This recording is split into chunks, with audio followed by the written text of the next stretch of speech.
Hello everyone and you're welcome. Today I'm going to tell you a story, a very interesting story. This story is about a king of indomitable courage whose deeds and destiny lead him to his demise. ये कहानी है एक ऐसे अदम्य साहसी राजा की जिसकी तकदीर और जिसके कर्म उसे उसके अंत तक ले जाते हैं। इस कहानी से हमें एक चीज सीखने को मिलती है कि व्हाट मस्ट हैपन, जो होना होता है वो होके रहता है। तो चलिए शुरू करते हैं कहानी महाराजा के नाम के साथ। गौर से सुनिएगा। महाराजा का नाम था हिज हाइनेस जमींदार जनरल खिलेदार मेजर सत्यव्यागर संहारी महाराजाधिराज विश्व भुवाना सम्राट सर जिलानी जंग जंग बहादुर MAD ACTC और CRC के। जी हाँ, ये महाराजा का पूरा नाम था। अक्सर क्लास में होते हैं तो बच्चों को कहते हैं कि ये नाम याद करके सुनाइएगा। आप भी कोशिश कीजिएगा। आपके लिए फिर से दोहराते हैं। महाराजा का नाम था हिज हाइनेस जमींदार जनरल खिलेदार मेजर सत्यव्यागर संहारी महाराजाधिराज विश्व भुवाना सम्राट सर जिलानी जंग जंग बहादुर MAD ACTC और CRC के। लेकिन राजा को जानते थे टाइगर किंग के नाम से। और चलिए शुरू करते हैं कहानी। This story is divided in 5 parts and we have noted all important events of the story in points. We'll go through these points and learn the whole story very easily, okay? So let's begin. The Maharaja of Pratibandhapuram is the hero of this story. Pratibandapuram नाम का एक राज्य था जिसके महाराजा थे tiger king, जो इस कहानी के हीरो हैं। ये कहानी शुरू होती है उनके जन्म से। At the time of his birth, astrologers make a prediction. ज्योतिषी एक भविष्यवाणी करते हैं और वो भविष्यवाणी होती है उनकी डेथ के बारे में।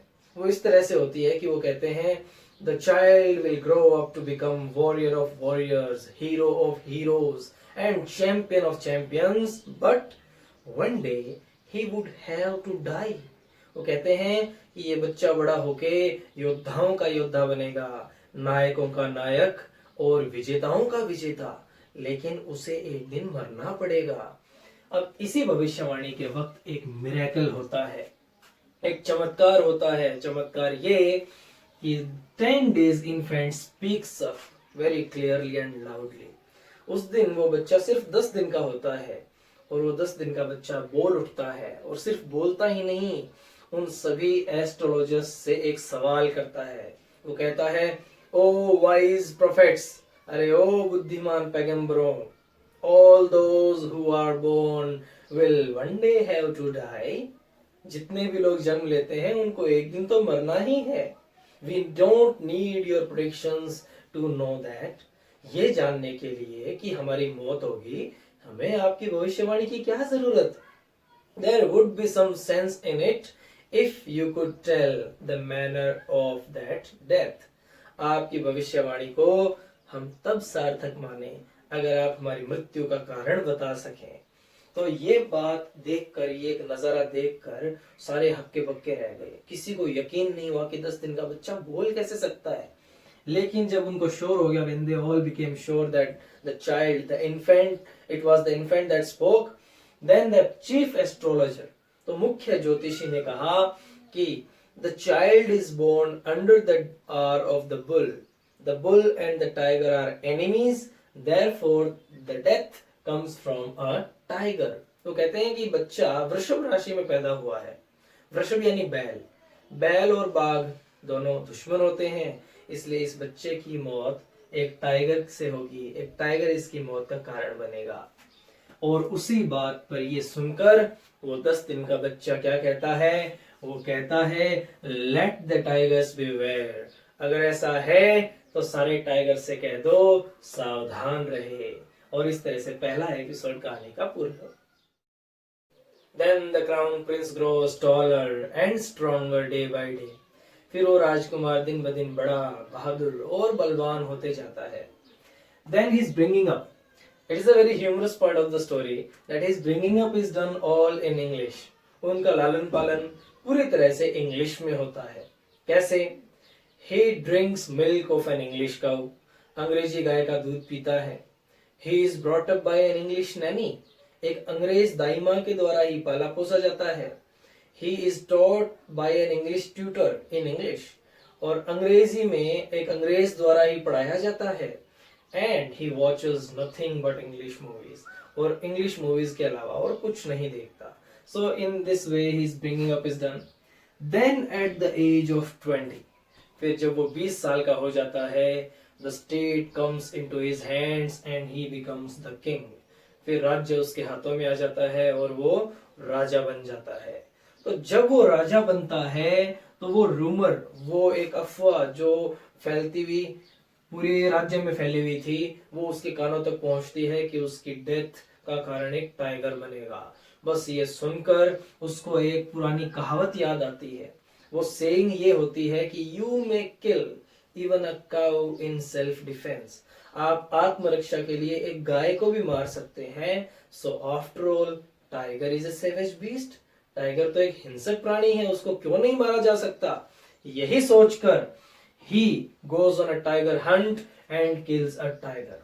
वो शिकार पे जाता है और वो राजा उस दिन एक टाइगर को मार के और उस एस्ट्रोलॉजर को लाके दिखाता है कि ये देखो, टाइगर मेरा कुछ नहीं बिगाड़ सका और मैंने टाइगर को मार दिया. Then the astrologer adds something to his prediction. तो वो एस्ट्रोलॉजर जो होता है वो अपनी उस भविष्यवाणी में कुछ ऐड करता है. वो कहता है कि your majesty, you may kill 99 tigers exactly in the same manner, but you must be careful with the 100th tiger. कि हे महाराज, आप 99 बाघों को ऐसे ही मार सकते हैं, लेकिन आपको 100वें बाघ के साथ बहुत सचेत रहना पड़ेगा. 100वां बाघ आपकी मौत का कारण बन सकता है. तो राजा कहता है कि क्या हो अगर मैं 100वें बाघ को भी मार दूं. तो वो एस्ट्रोलॉजर कहता है कि ऐसा होगा तो मैं मेरी सारी जितनी भी एस्ट्रोलॉजी की बुक्स हैं उनको मैं आग लगा दूंगा, अपनी चोटी कटवा लूंगा और एक इंश्योरेंस एजेंट बन जाऊंगा और ज्योतिष विद्या छोड़ दूंगा. बस वही बात होती है. और आ जाते हैं अपने तीसरे एपिसोड में. सो ज्योतिषी की इसी बात पे कि 100th टाइगर राजा की मौत का कारण बनेगा, पूरे प्रतिबंधपुरम में टाइगर हंटिंग को बैन कर दिया जाता है. Tiger hunting is banned except Maharaja in Pratibandapuram, क्योंकि अब टाइगर किंग एक शपथ ले लेते हैं कि he would attend all the matters after killing 100 tigers. और वो 100 टाइगर्स को मारने का मिशन शुरू कर देते हैं. अब मिशन पर कई तरह के डेंजर्स और कई तरह की प्रॉब्लम्स का सामना करना पड़ता है. जैसे sometimes bullet Mrs it's mark and the tiger leaps upon him and he has to fight the tiger with bare hands. कई बार गोली निशाना चूक जाती है, बाघ उन पर छलांग लगा देता है, लेकिन निहत्ते भी राजा उस टाइगर को मार डालते हैं. अब एक बार तो ऐसा होता है कि the tiger king, the maharaja, falls in danger of losing his throne. अपनी राजगद्दी, अपने सिंहासन को खोने तक के खतरे में पड़ जाते हैं. It is a very important and interesting point. Listen carefully. होता क्या है, it is the time of British rule. अंग्रेजों का शासन होता है and a British officer comes to hunt tigers in Pratibandhapuram. एक अंग्रेज अधिकारी आता है प्रतिबंधपुरम में बाघों का शिकार करने के लिए. The Maharaja, because he has taken vow to kill 100 tigers and he doesn't want the tiger population to be reduced by someone else, so he refuses to give permission to the officer. वो उस officer को permission नहीं देते अपने राज्य में tigers का शिकार करने की. बस इसी वजह से वो अपनी राजगद्दी को खोने के खतरे में पड़ जाते हैं. अब इंटरेस्टिंग ये है कि इस खतरे से निकलते कैसे हैं. The maharaja and dewan brings up a solution, and the solution is that they order a lot of 50 diamond rings to a famous company of jewelers in Calcutta. Calcutta की एक फेमस ज्वेलर्स की कंपनी होती है, उसको ऑर्डर करते हैं 50 diamond rings and they send the whole lot of 50 diamond rings to the wife of that British officer. उस अंग्रेज अधिकारी की पत्नी को वो 50 अंगूठियों का सेट भेज देते हैं, ये सोच के कि वो एक जो पसंद आएगी वो रख लेगी. But what happens, she accepts the whole lot and sends a reply, thank you very much for your gifts. अब बात ये कि राजा खुश हो जाते हैं कि कोई बात नहीं, 3 लाख रुपीस का बिल आता है ज्वेलर्स से. लेकिन 3 लाख रुपए उस वक्त बहुत थे, करोड़ों जितने थे आज के. लेकिन वो 3 लाख रुपए का बिल चुकाने के बावजूद भी राजा इस बात से खुश रहते हैं कि कोई बात नहीं, राजपाट रहा, अपना मिशन जारी रहा, रुपए गए सो गए. So in this way the third episode completes. Now the fourth episode.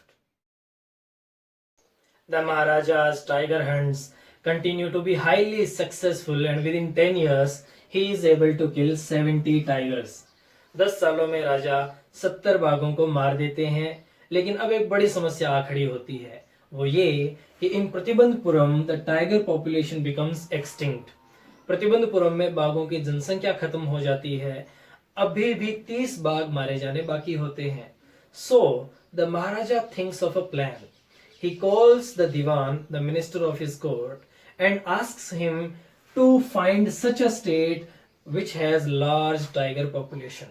वो कहते हैं दीवान को, यह दीवान एक ऐसे राज्य को ढूंढो जिसमें टाइगर्स की पॉपुलेशन हो खूब सारी, और बाद में ये भी देखो कि उसमें कोई ऐसी रॉयल फैमिली हो जिसमें एक ऐसी प्रिंसेस हो जिससे हम शादी कर सकें, ताकि जब भी हम ससुराल जाएं तो बचे हुए बाघों को भी मार सकें. So he marries a princess of that state, and on every visit he kills 5 or 6 tigers, and in this way he completes the target of 99 tigers. एक तरह से देखिए, ये राजा शादी भी करते हैं तो अपने मिशन को पूरा करने के लिए करते हैं. इसमें एक बड़ा ह्यूमरस इंसिडेंट आपको बताता हूं. जब राजा और दीवान की बातचीत हो रही होती है तो बड़ा मजा आता है. आप टेक्स्ट बुक जरूर पढ़िएगा, बहुत ही ह्यूमरस कन्वर्जेशन है इनकी. चलते हैं अपने आखिरी पार्ट की ओर, जिसमें देखते हैं कि वो 100 टाइगर राजा कैसे मारते हैं.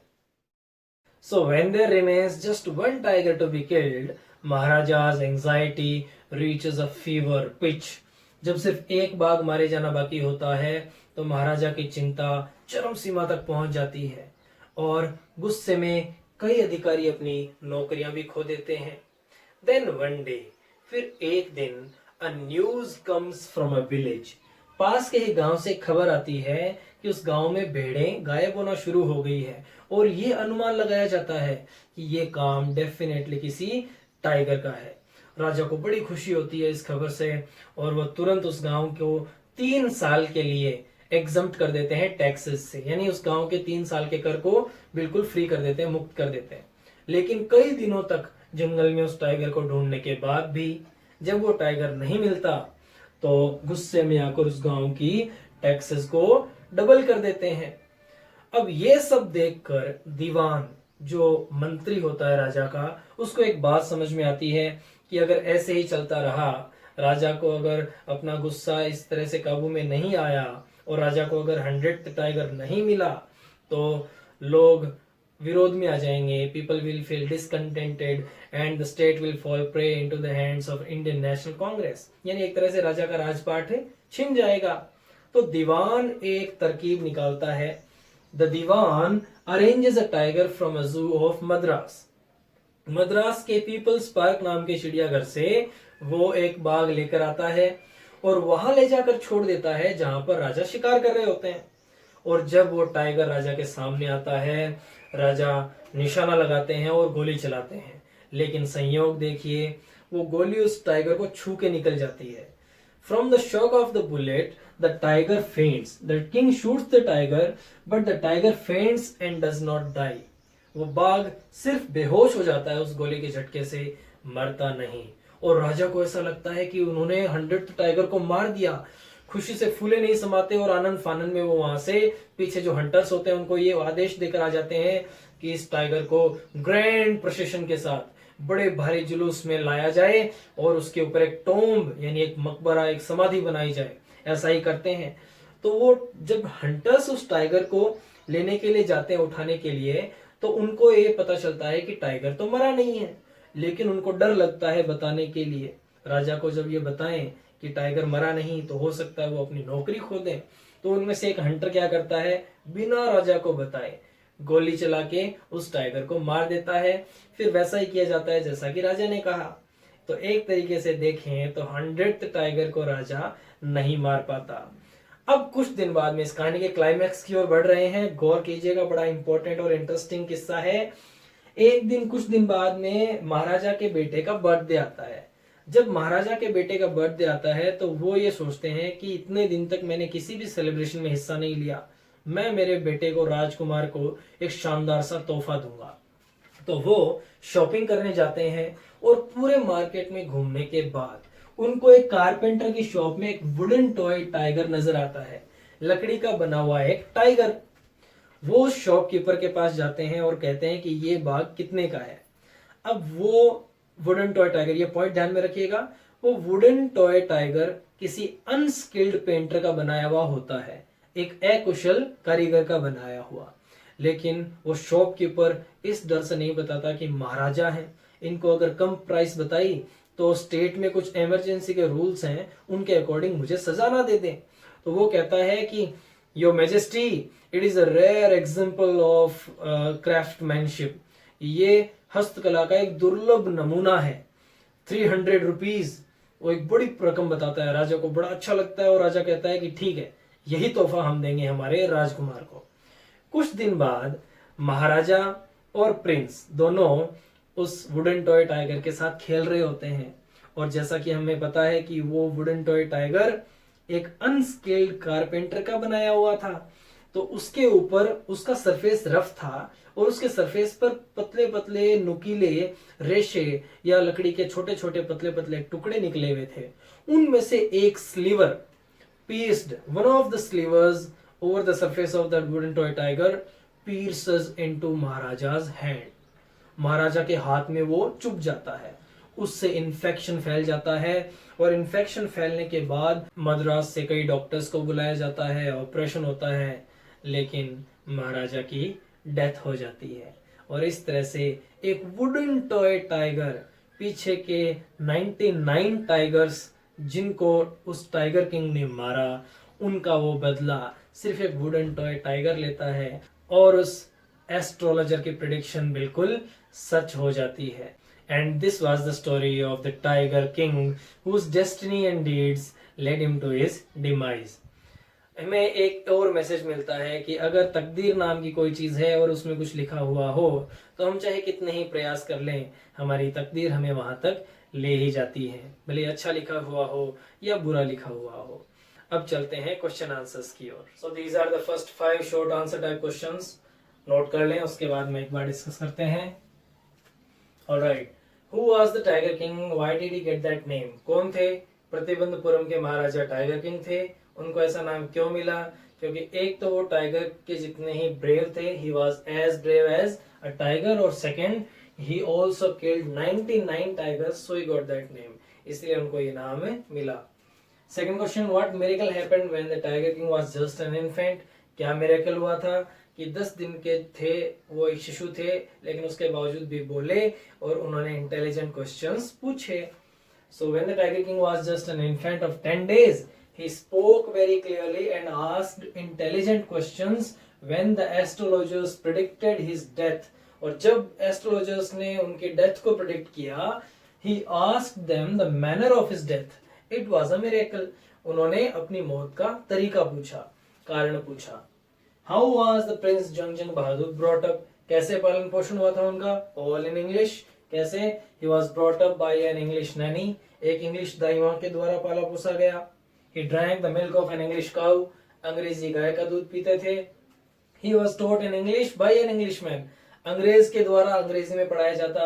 He saw nothing but English films, और इंग्लिश फिल्म्स के अलावा कुछ नहीं देखते। तो 4 पॉइंट है, ये याद रखें।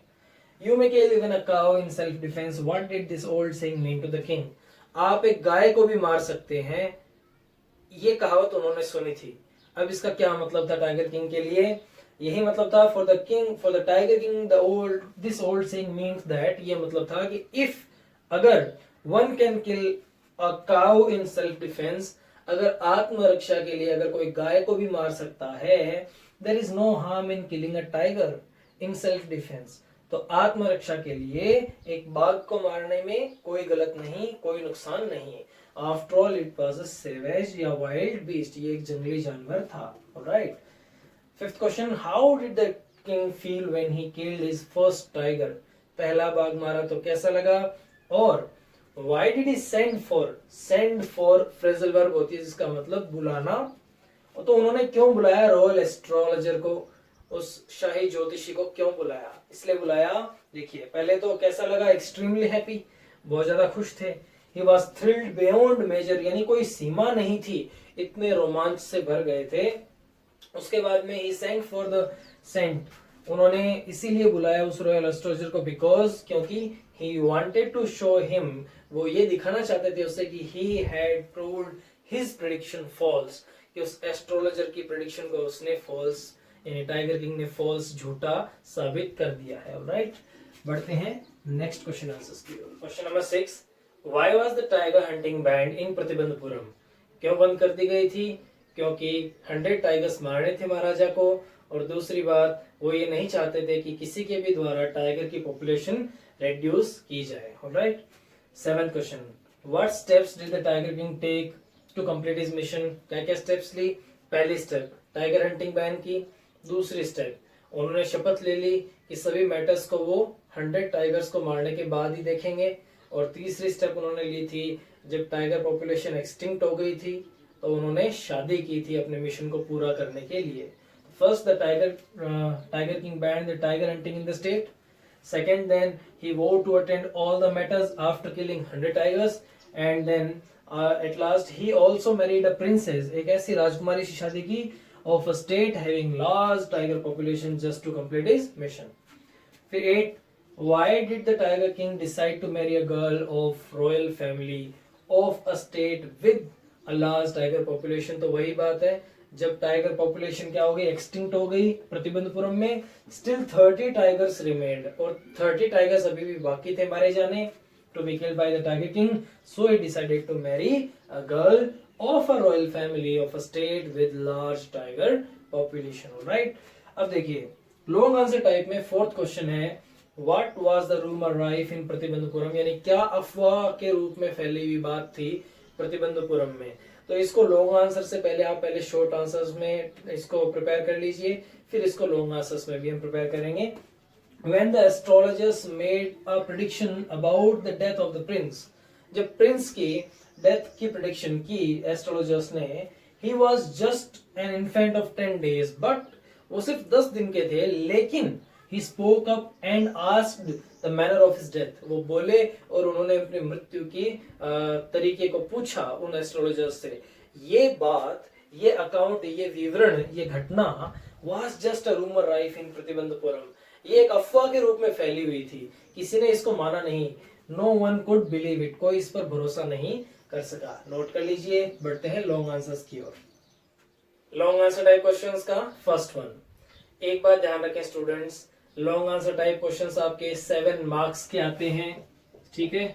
सो इनको इग्नोर नहीं करना, नोट करना है और प्रिपेयर भी करना है, ठीक है? आपको एग्जाम में 100 to 125 अराउंड, 100 भी नहीं, अराउंड 125 वर्ड्स में ये लिखने होते हैं। सो फर्स्ट क्वेश्चन क्या है, how did the prediction of the astrologer about the king come true, यानी भविष्यवाणी जो थी ज्योतिषी की, वो राजा के बारे में सच कैसे साबित हुई? तो शुरू से लेके एंड तक एक तरह से ये शॉर्ट समरी है पूरी स्टोरी की, जो भी हमने पढ़ी थी पॉइंट्स में, नोट कर लीजिए। आई थिंक इसका एक्सप्लेनेशन आपको देने की मुझे जरूरत नहीं। Question number 2, how did the tiger king come in the danger of losing his throne and how did he save his kingdom, यानी टाइगर किंग कैसे अपनी राजगद्दी को खोने के खतरे में पड़ गए और कैसे उन्होंने अपने सिंहासन को, अपने राजपाट को बचाया। So once a high ranking British officer visited Pratibandapuram, एक बार प्रतिबंधपुरम में हाई रैंकिंग ब्रिटिश ऑफिसर आया घूमने के लिए। He was very fond of hunting tigers, उसे बाघों का शिकार करने का बड़ा शौक था। He desired to hunt tigers in Pratibandapuram, उसको इच्छा हुई कि वो प्रतिबंधपुरम में टाइगर्स को हंट करे, but the Maharaja refused to give him permission, लेकिन महाराजा ने उसको परमिशन देने से मना कर दिया। To hunt tigers, it was the time of the British rule, और ये टाइम था ब्रिटिश रूल का। So by annoying a high-ranking British officer, एक अच्छे बड़े पद के ब्रिटिश ऑफिसर को नाराज करके, he fell in danger of losing his throne, वो अपने राजगद्दी को खोने के खतरे में पड़ गए। फिर कैसे सुलझाया, सोल्व कैसे किया? Then the Maharaja and the Diwan consulted each other, फिर क्या हुआ, महाराजा और दीवान, उसका मंत्री दोनों ने एक दूसरे के साथ राय मशवरा किया to solve this problem. At last, they sent an order to a famous company of jewelers in Calcutta. Calcutta की एक फेमस ज्वेलर्स की कंपनी को एक ऑर्डर किया. किस चीज का? For a set of 50 diamond rings. महंगी 50 डायमंड रिंग्स मंगवाई. Then they sent the whole lot to the wife of the British officer. और उस ब्रिटिश ऑफिसर की वाइफ को खुश करने के लिए वो पूरी की पूरी लॉट 50 रिंग्स की भेज दी. She was supposed to choose one ring, but she accepted the whole lot and thanked the Maharaja for the gifts. लेकिन उससे उम्मीद ये की गई थी कि वो एक रख ले और बाकी वापस भेज दे. लेकिन उस ब्रिटिश ऑफिसर की पत्नी ने सारी 50 डायमंड की रिंग्स रख ली और थैंक्स बोल दिया. It cost the Maharaja an amount of ₹3 lakh. ये 3 लाख रुपए की कीमत चुकानी पड़ी उनके बदले में.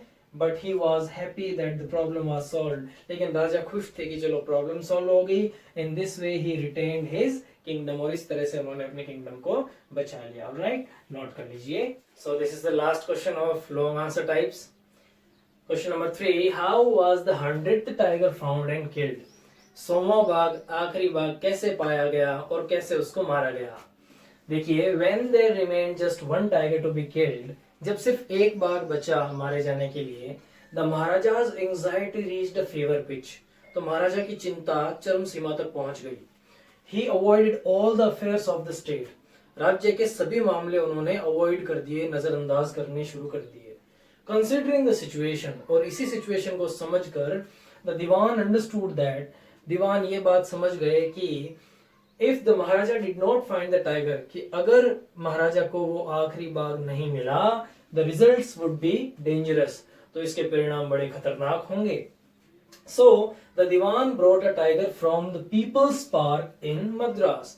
मद्रास में चिड़ियाघर पीपल्स पार्क, उससे एक बाघ लेकर आया दीवान मंत्री. He and his wife took the tiger to the place where the Maharaja was hunting in the jungle. तो जंगल में जहां महाराजा शिकार कर रहे थे वहां उस बाघ को लेके गए. और when the tiger wandered in front of the Maharaja, और जब वो बाघ महाराजा के सामने आकर घूमने फिरने लगा, he took careful aim at the beast. तो बड़ा ध्यान से निशाना लगाया महाराजा ने. एंड फायर्ड अ बुलेट, और एक बुलेट चलाई, एक गोली दागी. But the bullet missed it's mark. लेकिन गोली निशाना चूक गई. लेकिन गोली निशाना चूक गई. The tiger just fainted from the shock of the bullet whizzing past. Whizzing past यानी पास से, करीब से सनसनाते हुए गोली निकल गई और उसके झटके से वो बाघ सिर्फ बेहोश हो गया. Thinking that the tiger was dead, ये सोचते हुए कि वो बाघ मर गया था, the Maharaja ordered the hunters to bring it to the capital in grand procession. एक बड़े जुलूस के साथ उस बाघ को लाया जाए, उसके ऊपर टॉम बनाई जाए, ये आदेश करके महाराजा वहां से चल पड़े, ये सोचते हुए कि बाघ मर गया था. But when the hunters went near the beast, लेकिन जब उस जानवर के पास वो हंटर्स गए, they found that it was not dead. उन्होंने पाया कि वो मरा हुआ नहीं था. They were afraid to tell it to the king. और ये बात राजा को बताने से वो डर रहे थे कहीं उनकी नौकरी ना चली जाए. So one of them shot and killed the tiger. इसलिए उन्हीं में से किसी एक ने उस टाइगर को मार दिया वहीं. Thus the Maharaja could not kill the 100th tiger. और इसी तरीके से 100th टाइगर को महाराजा नहीं मार सके. All right, नोट कर लीजिए. So that was the story of the Tiger King. I recommend all of you to read the text itself also. And see you in the next class. Till then, take care. Bye bye.